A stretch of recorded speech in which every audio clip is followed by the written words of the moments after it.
Good morning. Welcome to Winnipeg. Welcome to It Is Still a Little Bit Dark Outside Winnipeg.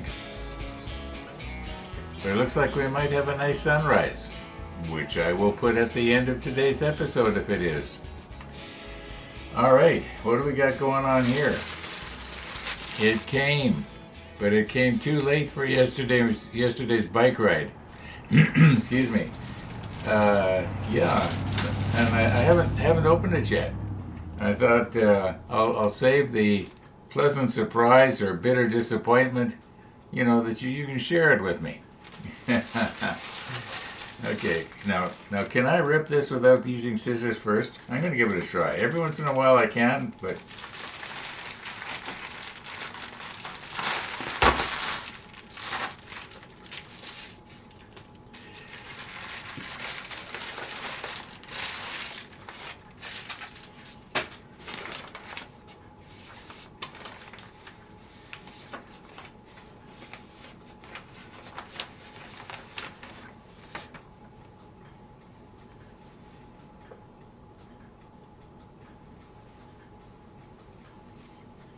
Okay, is this one piece or two piece? I guess it's a one piece. Okay, I can sort of see how this is supposed to go. Let's give it a try. The idea is supposed to keep my face warm.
Well, I'm looking at myself there on the monitor.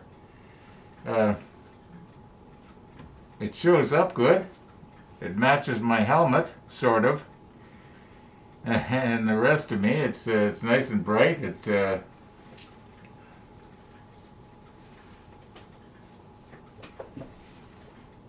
I think that's okay. Yeah. Maybe I'll get to try it out today.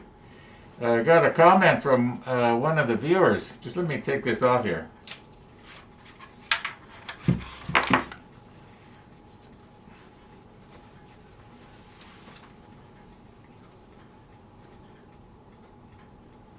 Oh, well, I thought that maybe that was part of me, brains falling out or something. Okay. I'm happy. Yeah, I'm happy. It's nice and warm.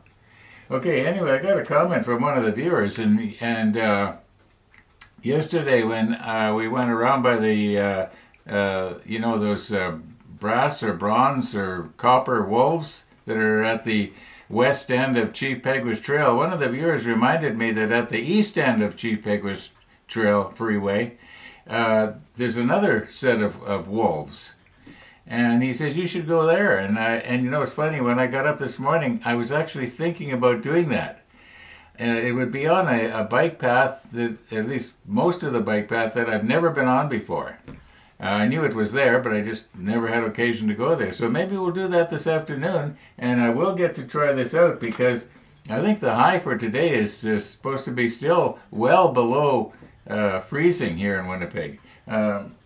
Right now, it's minus 11.3 Celsius. It's supposed to go up, according to the Weather Channel, to, I think they said minus 9 or minus 6 or something like that. It might get a little warmer, but that'll be perfect temperature to try this out. And, yeah. And in the meantime, let's do something at the model table that is related to the submarine. not doing a whole lot of that lately. Been doing a lot of talking and complaining and reminiscing and stuff like that. So let's not do any more of that. Let's get at it. Yeah, oh, by the way, I did. Some of you may have noticed it on this little the legs for that stool, that there were more places that I had missed. Well, afterwards, when I pulled this off of the rotator and I was able to look at it up close, and you know, I was able to see, oh yeah. So I opened my paint jar back up and I took my little brush, and you know, I think I fixed that up. You know, there's one lens that I have not used for a long time. I've used the macro lens almost every day, but I haven't used the super macro for a long time. And I thought, why don't I stick the super macro in? It'll bring me in 2.5 to 5 times closer than the macro. Yeah, it'd be kind of fun. I haven't done that for a long time, so let's do that. In the meantime, I think maybe what I should be doing is scraping the glue off of the bottom of these, and you know, where those sticks were attached, and then get them glued onto this part right here, and then this particular part will be finished. You know, there's a lot of stuff we got to do yet on this submarine before I can start on another ship or whatever. And I know in yesterday's rant at the end of it almost sounded like I wanted to quit. I don't want to quit this. I just want to not get myself too bogged down with it. That's what I was getting at. I think I thought you understood that. Okay, yeah, let's put the macro lens on and scrape these clean. I caught a video of everything. You know, I've said this probably 100 times over the last 5.5 years. Videoing these builds, is probably more than half the fun for me. So that's why I do so much of it. So let's stick our macro lens on and take a nice close look.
Okay, I'm going to do the other 3 the same way, and I think we're getting it flush enough that it's not going to ride up over top of the other part.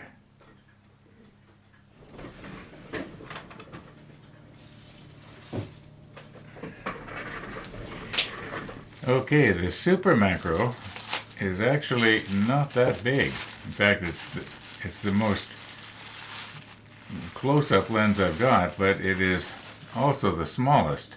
This piece on the end here is the adapter so that it will work on the Z mount cameras, and this is a Z9. When I bought this lens, I was still using my 850, which is the camera that's videoing right now, actually. However, we have to use the adapter. We don't need this all the electronics that are in this adapter for this lens, because this lens is 100% manual. Well, it doesn't focus, but the zooming part of it and the f-stops are all manual. They can't be operated at all by the camera, whereas these other lenses are quite sophisticated.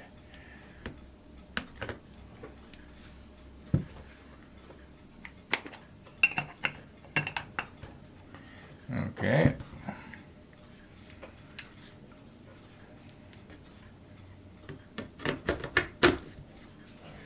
All right. Now, the way it is right now, it'll zoom in 2.5 times more powerful than the regular macro that we normally use. And when we turn it like this and extend it out, it will go up to 5 times.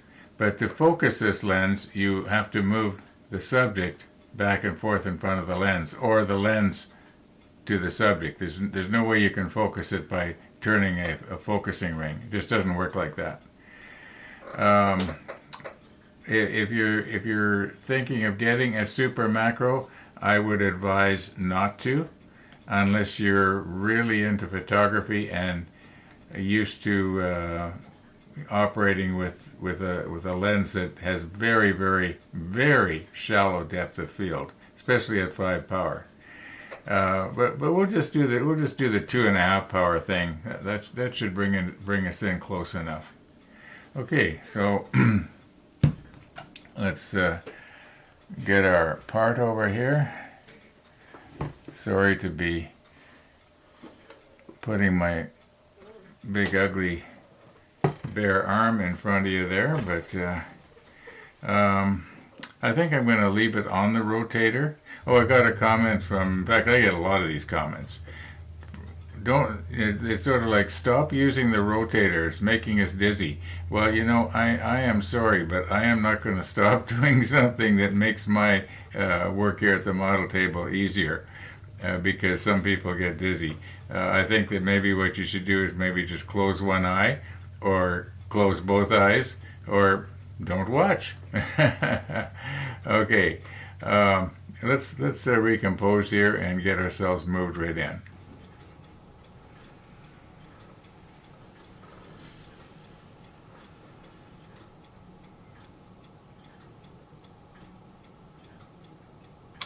Oh my, we're not going to be able to get the entire thing in all at the same time here.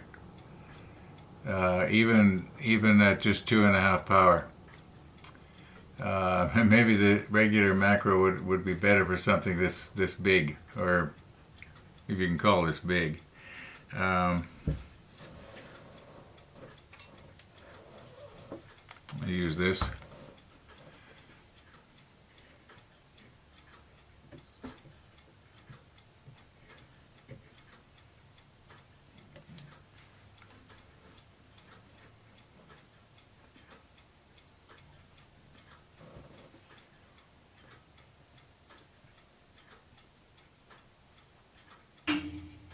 Okay, we are just not going to be able to get everything in focus at the same time. It's just the nature of this particular lens.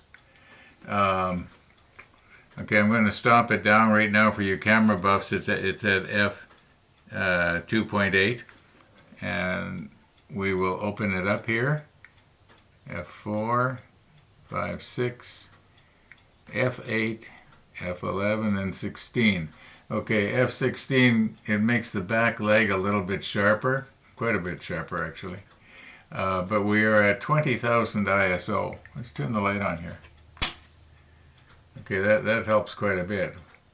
We've dropped down to 6,400 ISO, which is, that's not bad. It'll be a little bit grainy and what have you, but anyway, let's turn on the despised rotator, and you should be able to see. Yeah, there's a lot of flashing there, isn't there? Pretty rough. but you should be able to see that I got paint everywhere. Let's readjust here now and look at the bottom, because it was on the bottom of the legs where we had the problem before. And we will go down like that, and we will move it in and out to focus it best we can. There's just, okay, stop her down to F16 again. That's somewhat better. Okay, yeah, I can see that I have not missed anywhere right now paint-wise. Okay, all right, we did our super macro thing. It has its limitations, and as I've said so many times, one of the limitations is depth of field. Okay. Now I thought I'd better show where this lens is, what it's really meant for, and that's for, you know, videoing something or photographing something that is basically flat. Like this is the back of the Tamiya extra thin, quick setting, and yeah, you can. That's actually very small print, and that's where it works really well. Okay, yeah, it has its place, but I don't know if the model table is it. The sun is shining. Oh, happy day, as the song goes. Now we're just going to use the regular here, and remember this is the one that drips, so we'll just put some right in the middle here. Wonder if we put a little more on. Well, maybe that was too much. Well, we'll soon know, won't we? We know who the moron is then.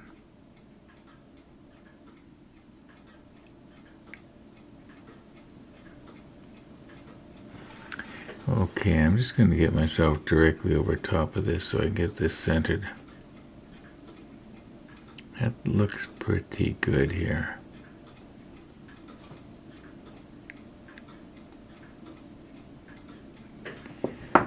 Alright, I'll put a little less on this other one here.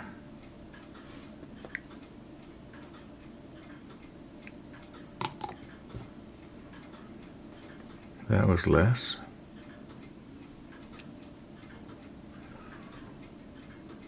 Ooh.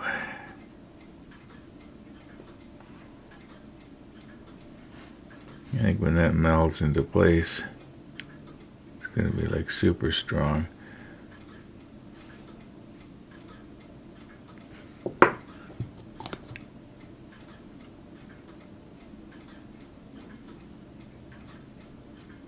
Okay, that was less.